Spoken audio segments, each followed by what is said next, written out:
Hello, everyone. Welcome back to the Soul Sync Sessions live, Aligned and Amplified. This series, I'm talking with women about how they're integrating their mind, body, soul into their business. And I'm super excited to be here today to talk with Stasia about her business. So she is an energetic healer and she uses intuition to really channel the root cause and that bottom layer of any blocks or anything subconscious that is keeping you stuck, blocked, or playing small. And then she helps you to clear those using a technique called theta healing, which helps you to reprogram the subconscious mind.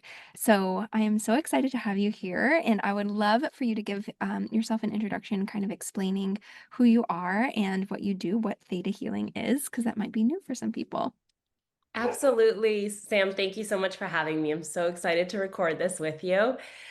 So as Sam mentioned, the technique that I practice is called theta healing, and essentially it's a meditative technique that tunes me up to the theta brainwave state, which is the state of our brain when we're in deep meditation or when we're about to go to sleep, and or right when we're about to fall asleep, rather. And it's the state of your brain when your subconscious mind is open.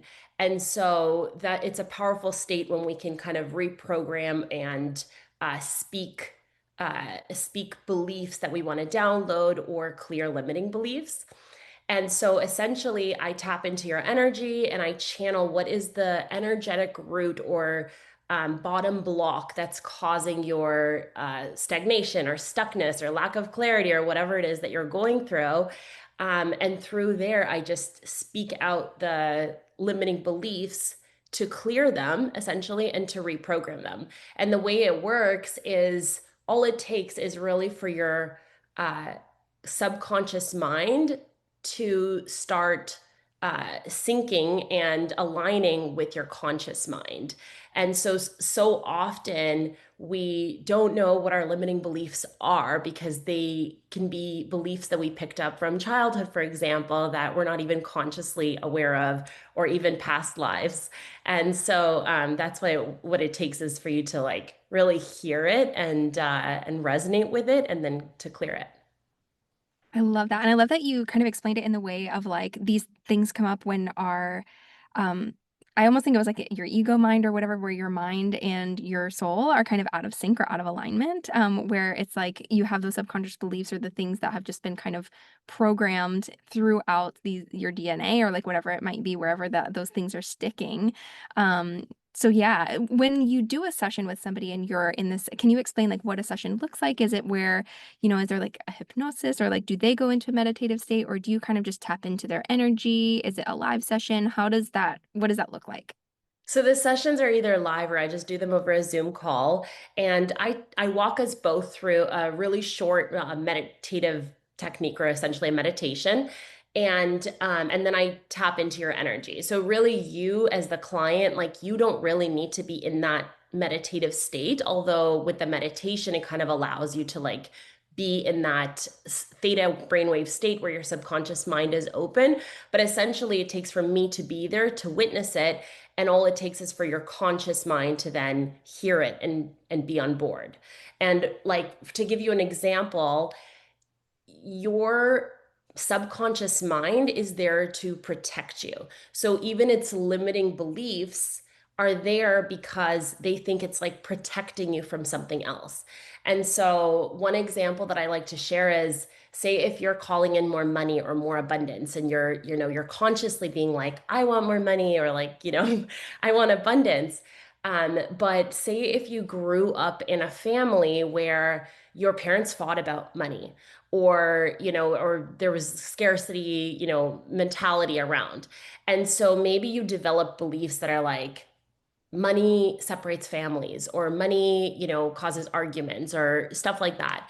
And so you could be saying to the universe, saying, please give me more money. But your subconscious is then saying, please protect me from money, because money separates families, or money's evil, or whatever that looks like. And because you can't have two opposing beliefs at the same time, that's why in theta healing it's about channeling and articulating that limiting belief and the root cause of that limiting belief to then speak it and clear it for your conscious mind to say, ah, that makes sense. Like, that does resonate. That did happen in my family. And yes, I do want to clear it. It's just like an energetic choice to make that decision in that moment. That's like a and I feel like so many people can resonate with that moment, or how money is the root of all evil, or money doesn't grow on Mhm. trees, all of these different things that are associated. And it's really interesting how the actual speaking of it is what's clearing it. It's like giving it a voice, or like really vocalizing it. And something about that just seems so important and magical for people to be able to vocalize that. There's something that they like probably couldn't have put words to. So And yeah. that's why this work really resonated with me because it instilled a core belief in me that healing doesn't have to be hard. I feel like for so long, I really thought that, it took, because before this, I was on a 10-year long spiritual journey of doing all the mindset work and reading the books and taking the courses and kind of seeking for guidance outside of myself, where I just thought, like, yes, it got me where I wanted to be to an extent. I was able to clear some limiting beliefs and, kind of up level to some extent, but it wasn't a repeatable pattern that I could actually see, that was like tried and true. And it felt like it took forever, sometimes like years to like, uncover and work through limiting beliefs. And so with this, I remember, my first theta healing session with my practitioner, where she articulated beliefs that I literally couldn't have articulated better myself. And then the next day, me feeling just lighter and clearer and like not having those same, self doubts that I did the day before. And that's when it really stuck with me that I was like, it can be that easy. Like it can literally be that easy. I love that. And I think that's the thing that we have to ask ourselves is like, how easy can it be? And I love that you talk about healing being easy and it doesn't have to be hard, because Mhm. going back to the money analogy, I think that in so many different ways in our life, that pattern kind of repeats itself where it's like money has to be hard to get, or money, we have to work hard and burn ourselves out and push ourselves to that place, especially as women when we're in that place. So then we do the same thing with our healing of like, oh, healing has to be hard. It has to take all these processes, or it has to look a certain way. When in reality, it's like, because I've done quantum healing and stuff like that, I've had that done where you can feel, for me at least, I could feel the energy moving and then kind of like hit my brain where I would get like a headache. And then within a couple hours or by the next day, whenever it finished processing, it was such a relief. And it's like, wow, like I didn't even do anything. And when we think of traditional practices, whether it's like a medication that you're taking for a certain amount of time, or it has to be like physical therapy or even talk therapy. Like talk therapy, you're giving, and versus the theta healing too. So that's like giving a voice to things that you can't articulate. Where I feel like when it comes to talk therapy for me, it was always like I had to try and find the words, and it wasn't going deep enough because it was not going to the root cause as you're talking about. Like it was just getting to like, this is what I'm feeling, and you're kind of articulating those words of what you're feeling, but you're not getting to the why you feel that way or the depth of it. Right. And the thing is, and eventually you could get there through talk therapy. Like the deeper you go and when they ask you the right questions, you could get there. But this is almost like the the quick the quick not even I don't want to say the quick fix because it is it lasts. It's lasting work. So it's not like cutting corners or anything like that, but it's like the immediate way to get to the root cause because it's channeled. And I also want to speak a little bit to the channeling part of it because this is what makes theta healing unique. Is that so there are 7 planes of existence, and this isn't just true for theta healing. This is talked about in other spaces as well. But for context, like we as people and animals are on the third plane. Our higher self is on the fifth plane, and the seventh plane is the plane of source or God, universe, whatever you want to call it. And so it's even above your higher self. And so the unique thing about theta healing is that we're trained to tap into the seventh plane. So I'm not just channeling from your higher self, for example, or from, like a spirit that is around or something like that, you know? And so I think that's the really key and unique part about theta healing, because it's not just like you're seeing a random psychic that might be, telling you something that they see on your timeline, but they're not seeing that, hey, the reason that they see this in your future is because of your limiting beliefs. And so it's the future is actually limiting you. And so in theta healing, I ask for from the seventh plane, like the highest truth or the bottom block of it. And that's why it just cuts through all the noise. And it's not, it's not just surface level or like the typical beliefs that you think you have, or things that would, easily come up through therapy. That's amazing. And that is a cool picture of showing like you're even bypassing, or not bypassing, but you're going above even your higher self. Cause that's something where I think that's becoming more and more talked about, of tapping into your higher self and what does that alignment feel like. Mm, But then like going into the root cause, or the root source of all of that, which is source and like the creator. mhm. That's what creates your higher self. So then like it just kind of trickles down, which is also an amazing picture. So can you talk a little bit about how you kind of came into the space, or came into contact in your journey of how you learned about theta healing and how you experienced it and where that brought you to today? Yeah, absolutely. So, as I mentioned, I was on like a 10-year long spiritual journey, and I was into all the things. And, I was just like, I was just so fascinated by this work. And I would see, like, I would read all the books and, see all the healers and all that stuff. And so many healers would always tell me, like, oh, you're so intuitive. But I was like, well, what does that look like? How do I like access it? Like, how do I get there? And so for a long time, I, thought that, like I had to, I don't know, achieve something or like get more clarity or something in order to like learn more. And for me, I came across theta healing a few years ago now. Um, a friend recommended it, and I, tried a session. And as I mentioned earlier, that first session was so eye-opening, because this practitioner who didn't know anything about me was speaking like the deepest truth that I was like, oh, like I feel these in my soul, but I literally couldn't have even articulated them better myself. And so that's when I really like recognized the power of this work. And frankly, it was since then, it was like after a couple of sessions that I was like, I know I need to learn this work. Like this is so like incredible. I need to learn this work. And, and obviously like lots and lots of practice over time. But frankly, it's what gave me the courage to step into my higher calling, because I was like a high achieving corporate girly working in the corporate world, for years before that. And I, even though I knew that I had like a higher calling and like a calling for more, but again, I just didn't like have the courage to go all in. I didn't know what that looked like.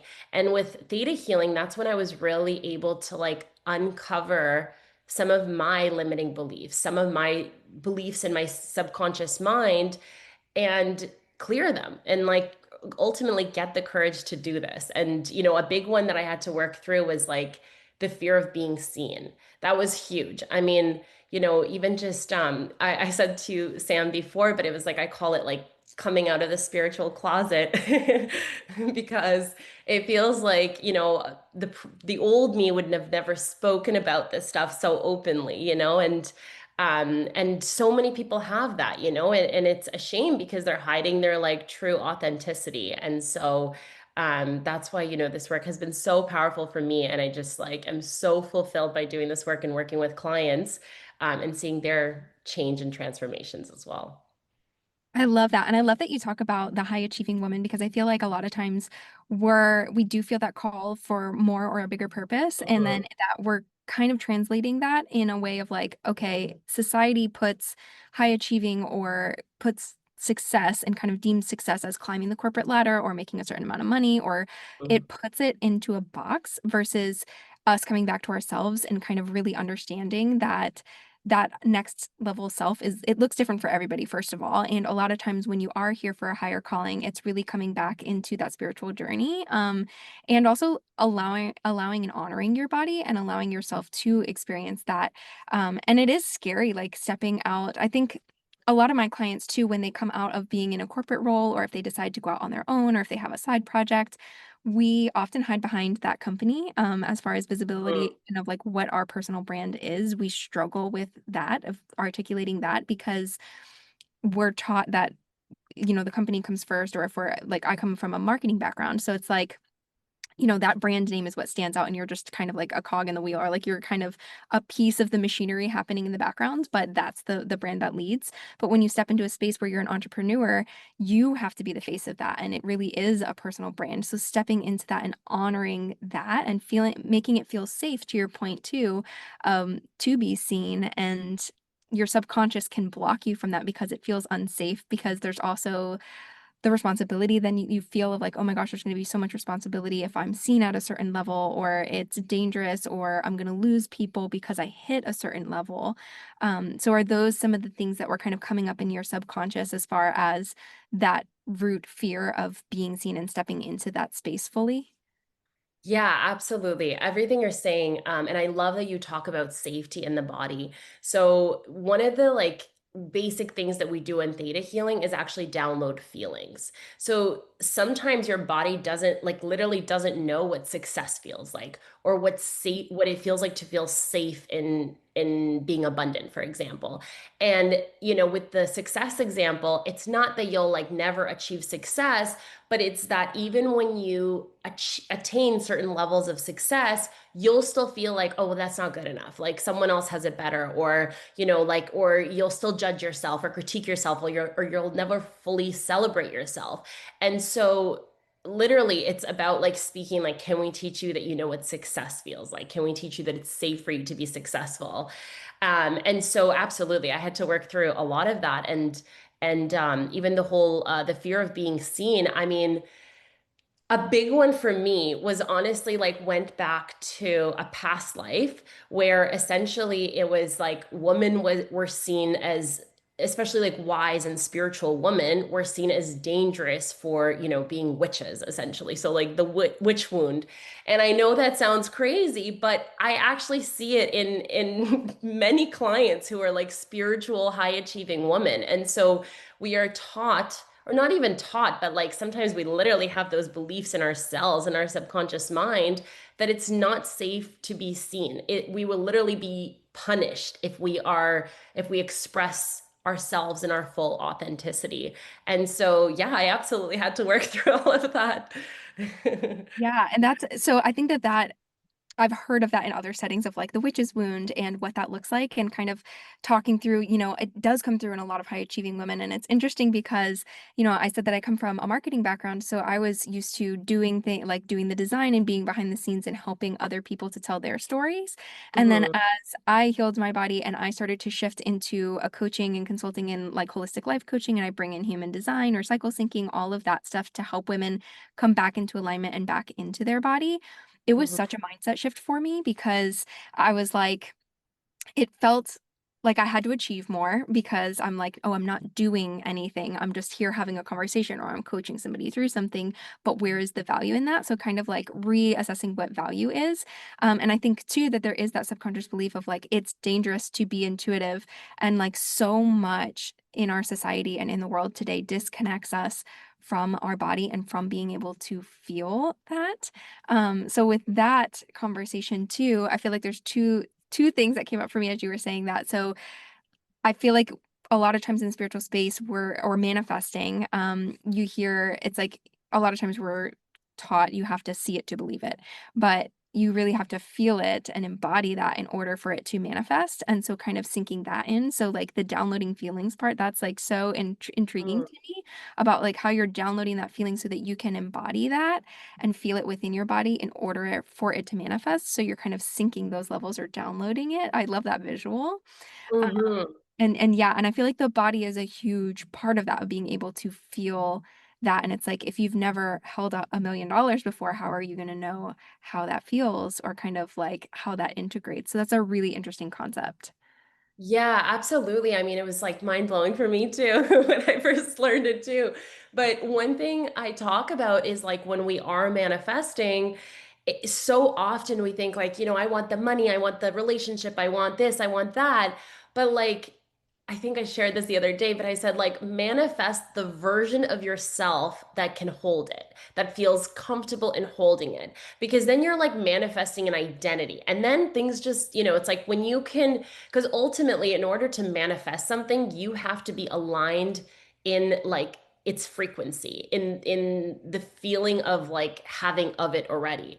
And to do that, you're not gonna manifest the abundance or like your dream love life from being where you are, like playing small and being shy or whatever that looks like. But if you can visualize, so if you like, so there are different manifestation techniques, but visualization actually is a powerful one because our brain literally doesn't know the difference between what's real and what's imagined.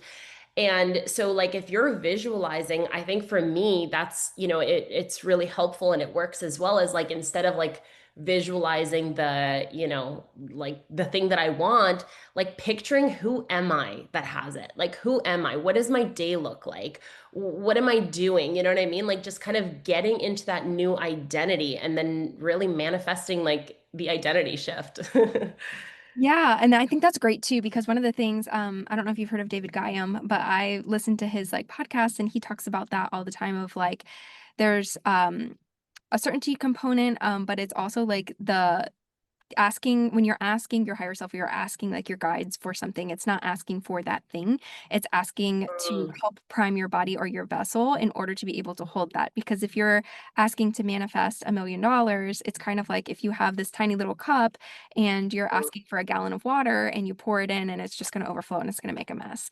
So like you mm, have to be able to really prime your vessel in order for it to feel safe and for you to be able to hold it, or it's either not going to happen, you're going to kind of like push it away, or the opposite's going to happen, or something, it'll fall apart, or you'll get it and then you won't be able to hold it long term.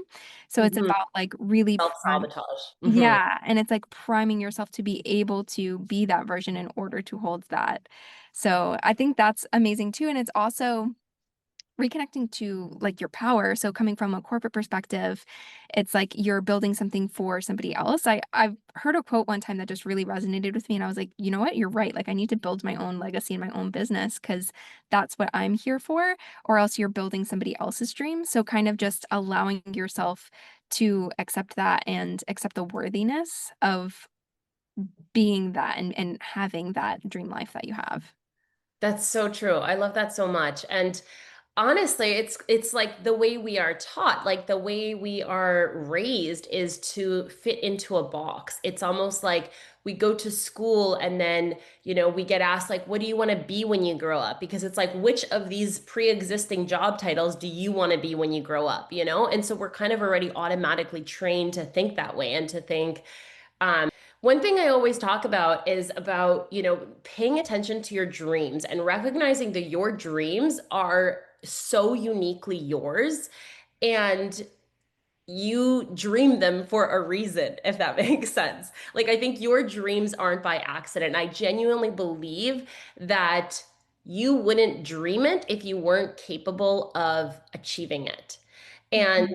with what we were saying earlier about being boxed in and choosing a job title that, like which job title do we fit into?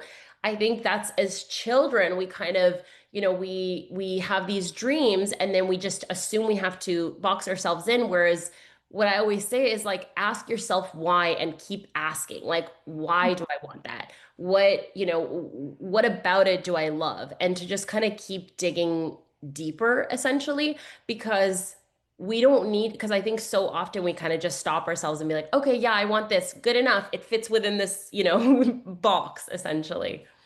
Yeah, and I love that too because I feel like there's a lot of quotes out there that are like, the universe isn't on a budget, so stop asking for, this amount when you could ask for this amount. And like, what's gonna happen if you don't hit that amount? You know what I mean? It's just like you're gonna shoot for the moon and land in the stars kind of a situation.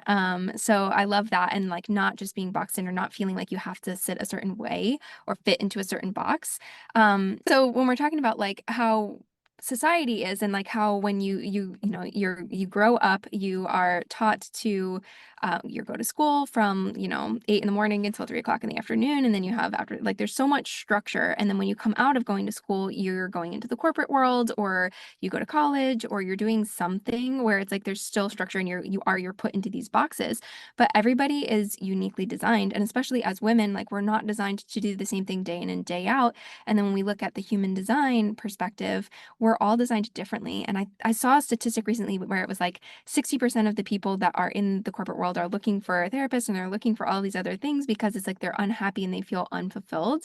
And it's like that's a huge part of the population. And I think that they're like, I think it's about 70% or so of the population that is generators, and we're Mhm. meant to thrive on joy. So a lot of that is like unlearning these beliefs that we have put into place in order to come back to our unique blueprint and our design and what our actual soul blueprint is, which can be convoluted or covered up with like those subconscious beliefs that are blocking us or keeping us playing too small, or the fact that it's like, oh, you can only dream this big instead of something else. And then back to the dream perspective too, I feel like there's like, it's your dream for a reason, but it's also like it's almost like a future memory, like I've heard it called it, because Oh like my gosh, yes. time isn't really like a thing. So like, have you seen that too, where it's like this is your higher self showing you the potential or showing you to dream bigger, giving you like breadcrumbs, if you will, into the future of what's actually possible? Yes, absolutely. I definitely believe that too. I think I even like posted something about this as well. But I really, really believe that like your dreams are actually memories from your future self. And essentially it gives you little breadcrumbs throughout your life, but you take them as like synchronicities or like, oh, I had this aha moment or like, oh wow, what are the chances that this happened at the exact same time or synchronistically or whatever, and you follow them and you think like I was just inspired or is my intuition, but I think it's like your future self almost like giving you those breadcrumbs to follow your dreams. I love that. And I feel like it's something too where it's like if you don't answer it or you don't respond and you're like, yeah, no, I'm not going to do that, or I'm going to ignore this message, it's going to keep coming back and it's going to get louder and louder. That's great, yeah. Yeah, so you're going to have these repeating patterns. And I think patterns too is something that it's something to really look at in your life, of if you have a pattern of a certain type of relationship, or these different cycles are going to keep repeating until you break that, because your soul is here for a mission in order to elevate and to correct certain Mm. things from either past lives, or letting go of those subconscious beliefs, or being able to elevate yourself, and by doing that stepping into your purpose. And when you're boxing yourself in, or you're like, oh, I can only do this much, or you're ignoring those patterns that are coming up, you're kind of like discounting yourself, you're playing too small, and then you're not able to step into that full potential. Absolutely. And the way I like to see that is like everything in our life, including people and experiences, are all reflections Yeah. of us to an extent. And so if we're seeing patterns, especially like those are big reflections that are like, hey, you're going to keep, you can leave this toxic relationship, but your next one is also going to be that until you heal it within yourself. And so what I always like to do and to say as well is to really pay attention to your triggers because your triggers are could be your biggest expanders as well. And when you see them as like being reflections, like, and start asking yourself, why did that trigger me? So if you're triggered by someone else's success, for example, then chances are there's a part of you that is limiting your own abundance or doesn't feel safe in receiving abundance or whatnot. Or like if you're judging someone for being too much or, too loud or whatever, it's probably because there's a part in you that doesn't feel comfortable speaking your full truth or, showing up in your full authenticity. And so pay attention to those because those are your expanders. Those are your clues to tell you what needs to be healed and that it's ready to be healed ultimately. Yeah, I love that. And I love that that's kind of how you know, is like when you start to recognize those things or start to see the patterns. And I've Mhm. gone through that too, where it was like I had, I got married when I was young, and I had this relationship and it wasn't going the way that I wanted. That was a toxic relationship. And then I had healed some of it, but I didn't get to the root cause of it. So then there was like another repeating pattern that I saw patterns from even my childhood and my parents, but in my like last partner that I had. And so like breaking those cycles and knowing that it's an unlayering and it's not going to happen just like overnight. So like recognizing that sometimes, well, I know with like certain things you can kind of it's like a cheat code almost doing like theta healing where you can kind of get to those things, but like until you get to the point where you are ready to see those patterns or you're able to recognize them and know that it's also not like it's like a shadow, but like it's not a bad thing. Like it's a bad thing might be happening or it might appear bad, but it's also there in order to put you in a situation where you can heal it and overcome it. So it's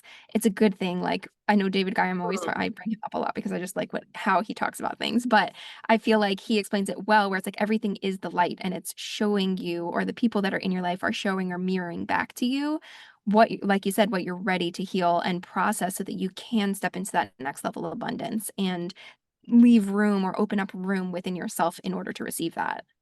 Yeah, absolutely. And I love what you're saying because it's absolutely true where it's not a punishment. Like if you're attracting the same patterns that aren't serving you, it's not because the universe is out to get you and trying to punish you.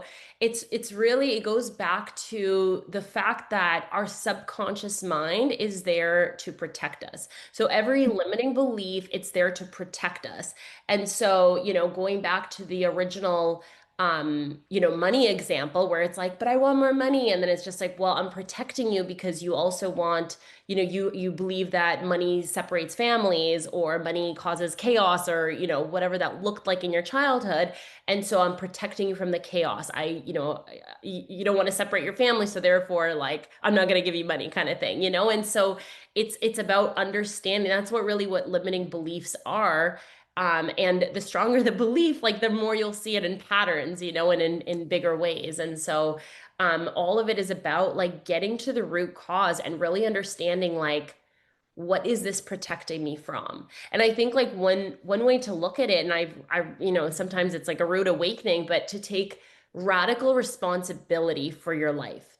And so literally everything in your life, the good, the bad, like, the people in it, the experiences to say, why did I create this? Why did I manifest this person that is like this to me or this, experience? And I say person as well because even though you could say, well, this person is the way they are, but like people are multifaceted. Like if I see someone as, greedy, for example, for someone else, the same person can, be generous to them or you know what I mean? And so I guess I'm just saying that um the way I perceive a person, someone else can perceive them completely differently. And so there's a part of me that is attracting this version of a person, and of course, experiences as well. I love that. And it goes back to the conversation of like you are the director of your own life and you're perceiving it and it's also the observer is creating the reality. So Hmm. it's like as you see those people as they're mirroring things to you, you're also mirroring things to them. So there's like a cyclical receiving within that where you're also gonna trigger some people just by being stepping into your light. So if like you're leaving your corporate job and you're stepping into the space of owning your power and kind of saying like, I've healed my witch's wound. I've gone past this. I'm able to step into my power within this space and know that my intuition is the way to go. That's going to trigger some people. So seeing it as like you can see it in a negative way where it's like, okay, I'm losing friends or I'm losing people that were in my life or they don't believe in me and you can kind of take it in a negative way. But that's just kind of showing that I think that you need more healing work, but it's also showing your elevation. So it's like once you where a relationship might have been aligned at one point based on where you are, but you are now in a completely different place if you do go on a healing path. And if they're not on the same path, you're going to elevate and just kind of change. So that kind of reflects back into your 3D world. And it's just all of the things and the symbols that are happening around you or the synchronicities that you see. It is like your future self talking to you. And it's almost like a game sometimes to me where I'm like, oh, what is this thing trying to teach me? Like this my fridge broke the other day, and I was just like, okay, what symbolically does this mean, or what do I need energetically to heal in order for something Why to did I happen? attract this? Like, why did I attract this experience? Yeah, and I think that's so true. And when you think of it that way, it's kind of you give yourself the ability to choose differently. You're Hmm. able to choose that reality differently, and you're kind of overcoming that versus dropping your vibration and being in like a victim mode. Hmm. Absolutely. And I mean, I recognize that a lot with like, you know, doing theta healing, it's like it's energetic work. And so it's like when I'm tapped in, it's like really, it takes a lot of energy to do energy work. And it's just like, in my head essentially, or, channeling. And I've had some like major reminders to like get into my body, And so there was a time, and this happened just a couple of weeks ago, and I, had all these ideas, and I'm like, oh, I need to, do this and do that, and be so productive and whatever else. And then literally that week, it was like every single day something happened. Like on Monday, I got a call from daycare. Like my son fell. I had to take him to the emergency room. Then, my daughter was sick. Then I got sick. Then it was like one thing after the other, but everything, like nothing worked out. And I was like, okay, like it's not a coincidence. Like I'm getting the message. You know what I mean? Like, what are the chances this is all happening? And sure, you could say, like, well, no, I didn't create this situation of my son falling. You know what I mean? But, it was like it was just very crystal clear for me that week that I'm like, I need to get out of my head and get into my body and actually like move. Like it wasn't productive for me to keep like spinning, because I was also feeling like energetically blocked then, but I was just like, I can move through this. I can just like, you know what I mean, theta my way out of it and everything. And it was really, that's what kind of like made me actually get back into breath work, which is something I hadn't done in a while.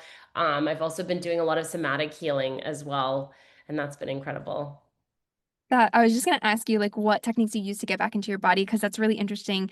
I have some parallels to that because 2 weeks ago I had my dog in the yard and he got the zoomies and ran straight into my knee, Oh, sprained it so bad. And then I was like, you know what, I can push through it. Like I still had meetings that week, and I was like, I can't just, put all of these things off because of I have a sprained knee. I'm just gonna push through it and it'll be fine. And then my knee like just wasn't healing at all. So then like last week I was like, okay, I need to stay home. I can do little things, but I'm not gonna push myself. And it goes back to like we're not in control of all of those things. And we might be the director of the experience that we're having, but it's still like your higher self or the creator, if you will, of like guiding the picture of like, no, this is the path that you need to go. And if you don't listen to your body, I think it's so, so important to drop into your body because your body is really the messenger and the compass for where mm, you're supposed to go. And when you ignore that, like for me, when I ignored the signs of like the brain fog and all of these different things, that pushed me into adrenal fatigue, which like my body completely crashed out. And it was like if I would have stopped before or understood how to use my cycle differently and tapped into what that actually means and tapped into my body instead of constantly overriding it, like we continuously override those symptoms, your mhm. body's going to break and you're going to be forced to take a break when you don't kind of work those things in. Yeah, absolutely. Absolutely. And I think a big part of it is your reaction to it, and exactly what you're saying about overriding as well. Because I think like when something comes in our path, if it's say inconvenient or a bad thing that we don't want to experience, it's our reaction that determines like what's going to happen next in a way. And so if we take it as a lesson, if we're like, you know what, this is giving me permission to pause, or let me reflect, like, why did this happen? Let me take a step back, or whatever that looks like in the situation, then it can bring, by being open to that, it brings us more things to be, more expansion, more to be open about, more to be curious about. Whereas if I would have said, you know what, like I'm still gonna push through this, like I'm just gonna, like, I don't know, just not listen to it, override it, as you said, it's gonna give me more resistance essentially, and one big example that we've all experienced is COVID, because regardless of how it affected you specifically, like it was life changing for a lot of people. And, for some people, they like lost their businesses, or, they had to move or whatever that looked like. But it's really how, like what you made out of it. And so, and I recognize that for some people, it was like the worst thing ever. But I also personally know many people that redirected, and they changed their businesses to change their services to now work from home, or Mhm. moved, and it allowed them to have more quality time and a work life balance, or whatever that looked like. But the point is like I really remember seeing even directly with the people in my life to see like that their reaction to it had a direct impact to what came next, what came out of it, and how they are today, frankly, as a result of it. And I think that we can see that in so many ways too. Like I know so many women and women in particular, but so many people in general that have lost their jobs recently, or they're like, something unexpected comes up and like you said, they have to move, or there's a natural disaster, like something happens. Mhm. And obviously there's emotions and things that come along with that. And like it's not the point of overriding those feelings. It's allowing yourself to feel that, but it's also, like you said, how you decide to act on that or what that reaction might be. So if you lose your job, for example, but then you're like, well, I've really had this thing for a passion project that I've been wanting to do and I hated my job anyway. And you take it from the perspective of, I'm going to use this as an opportunity to pursue my passions or to change up my life in a way that is good. It's just that impact from it too. And I think COVID in particular was very much like a spiritual awakening time for so many different Mhm. people. One, because like we were kind of siloed and taken out of the corporate day-to-day grind and it was just such a big shock to the system where you couldn't go out and do different things and we got forced out of that. But I think some of these unexpected things that take us out of the routine really allow you to come back into your body and to see things from a completely different perspective, like COVID did. And that was on such a massive scale, but these things happen kind of daily or like throughout the years of these shifts that we see where it's just all in how you take it and how you perceive it and what the action is that you take from that.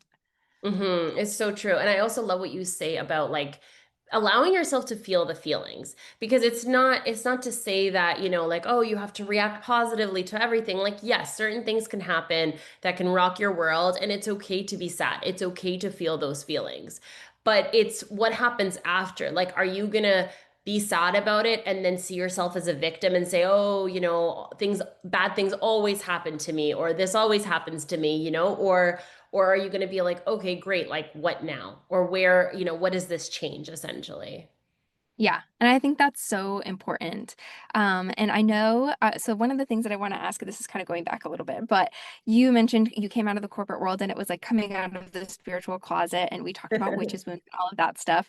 So it's interesting to me because I've when I first came out of like the corporate world and stepped into my business and owning it, I think I was playing it safe by tapping into what people knew, which was the marketing side of me. So I wasn't integrating some of the spiritual things that I was learning or the cycle syncing or anything like that. And a part of it is because I was like, oh, I'm not going to make money or people are going to perceive me a different way if I incorporate these things because they're just not going to get it. And a lot of times we kind of hold ourselves back from those different mindsets or how are the people that I was working with going to see me now? So I'd love to hear kind of your perspective or your journey of leaving the corporate world and what that looked like of coming out of the spiritual closet. So if somebody is in that space, I think for me, it was like a big shift when I was just like, you know what, this is what I'm doing. Like, screw it. If people think I'm a witch, I'm going to own it. Like, I'm a holistic hippie witch and I'm okay with that. And once you make that decision, it opens so many doors. Like I had so many different followers come in and people that were so aligned with the way that I was thinking started to connect with me and it just opened up so much. So I'm curious if that experience is similar to you or what that feeling looked like for you. Yeah, absolutely. So, I mean, it's a big one because for me, I think the biggest thing that I felt like this was a huge step is actually going on social media and like talking in front of the camera and talking about these things. And the way I handled it initially is I actually started a TikTok account because I wasn't on TikTok and I didn't really know like of any friends that were on TikTok, whereas Instagram was my like platform of choice.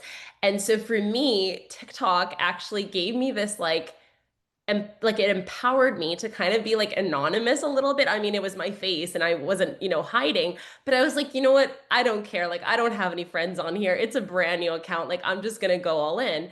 But it was actually very liberating because it felt good. And I was like, and then I got, my first few videos were probably a little bit awkward, but then I'm like, you know what? This is fun. I don't care as much. And then slowly I started going back on Instagram and I'm like, you know what? I don't really care. Like I don't really care what what people think because The other thing that you'll notice is like when you start speaking your truth and speaking from your authenticity, you're gonna get more supporters than you will, rejectors, and sure, there might be some people from your past that are like, ooh, I don't like what she's doing, but chances are you're probably triggering them because it's bringing up a wound in them. And so when you're gonna speak your truth, like to an extent, you have to be okay with triggering some people or not pleasing everyone, essentially.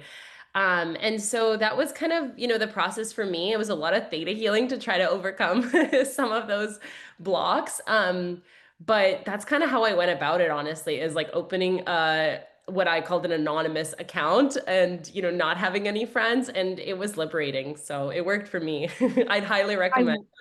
I love that. And I love that it's just like, okay, I'm just gonna do it and start anywhere. Like you just started and you're like, that is what felt safe for Mhm. you at the times. And then it just kind of like expanded. And just by taking that step, even though if you might not know what the whole staircase looks like, but taking that first step is so big. And something too that came through as you were talking about that is like going back to feeling safe to be seen. It's like not just feeling safe to be seen or to be posting, but feeling safe to be seen in that most authentic version of you versus Mhm. a curated version of like, this is who I am and this is what I do because that's what's safe. So, like, for me, it was talking about marketing and talking about your personal brand and doing that felt safe to me. And then, like, behind the curtain, I'm like, okay, well, can I pull your human design chart so that we can adjust your marketing Ah, thing? But I like wasn't talking about it up until, the last few months where I was just like, okay, I really am stepping into the ownership of this is where what I really enjoy doing is these coaching sessions and the human design sessions. And it does take time to be able to practice that and to feel confident in practicing it and then to share it. But then once you get the clarity, I think a lot of times we think that we need the clarity first, like what you had talked about in the beginning. But a lot of times it's like coming back into your body and making it feel safe and then allowing the clarity to come, or like taking a step that is just like, this is what feels safe for me today, and knowing that that's enough and trusting that the rest will follow. And one thing I talk about is that oftentimes clarity is just a limiting belief, or a lack of clarity is just a limiting belief. Because so often our subconscious mind tries to convince us that, like, oh, we just don't know the next step. I'm just not clear. I need more clarity. But really, what's happening is that your body doesn't feel safe in the next level. Your body doesn't feel safe in your next evolution. So it's trying to say, oh, I'm just not clear what I want to do. Whereas really, like, no, deep down, you actually do know what you want to do. You actually do have that clarity. You just don't feel safe in like taking that step and going for it. Yeah. So, do you have any tips for somebody who's in that in between state where they're like, I feel the pull for something, but I don't feel safe enough yet to own that? Like, what would be a recommendation for you for them to kind of start having that conversation or starting to break down those walls? I would say, I would honestly go back to like pay attention to your triggers, because Okay. your triggers are really your expanders, as I mentioned, And so, because I think it's like I think triggers sometimes feel like they're there to protect us. Like if you're, judging someone for their full authenticity or whatnot, like it's easier to be like, well, like I'm judging this person because, like I'm better, kind of to compare. And we think that it elevates us because we're like, well, I don't like what they're doing. And it kind of or we think that it's telling us that it's like, I'm better. But really, what it does is it's teaching your subconscious that, like, I don't want what they have. And what they have could be like them speaking their authentic truth. Like maybe you don't want to be exactly like them or, their message or whatever. But if they're speaking their authentic truth, for example, like you're essentially saying, no, I don't want to, I don't want to do that. Or if you're triggered by someone's like success, it could be like, no, I don't want, success essentially. And so all those triggers, if you don't pay attention to them and see the opportunities in them, then they're just training your subconscious to say that no, like I don't want the good things that they're having essentially. Yeah. And then you get back into that What- cycle. You repeat the Yeah. pattern. Or what's on the other end of the trigger essentially. Yeah. Yeah. No, I love that. I think that's a great place to start because it's tangible where people can kind of start to recognize those patterns too, Mhm. which is amazing. So I love all of these different pieces. I feel like we could continue talking for forever, but I don't want to keep you here for all day. Can you share about like the offers that you have or how people can work with you and what that looks like, and then also where to find you? And then I'll put the links below as well for people. Yeah, absolutely. So right now I work one-on-one when like over a Zoom call with clients. And my Instagram handle is at create hire. So create and then HIGHER. And I'm actually working on something really exciting. I'm working on something that's like a combination of a meditation as well as a theta healing in recorded where people can essentially walk through their own like limiting beliefs and see the shadows in their own, subconscious mind, and then use that theta healing reprogramming to clear it essentially. And so it'll be kind of like an activation meditation, and I'm working on that right now, but I'm really excited to share it with y'all soon. I'm so excited for that. I wanna try that. I was like, I feel like we need to do a session because I could see certain things where I'm like, I just wanna experience this. This seems so amazing. So I will definitely be reaching out to you about that because it would definitely be so Oh, fun. I love that. Well, this has been amazing. And I love all of these different pieces to these conversation. And it really is like you're integrating the spiritual work, but then you're helping them uncover the blocks. And it allows you to have that alignment within your mind, body, soul, and your business, like wherever those blocks are showing up and how they're presenting themselves. So it's tapping into that. So this has been amazing. Thank you for coming on. Sam, this was such a pleasure. Thank you so much for having me. Of course. Thank you. We'll talk soon. Bye.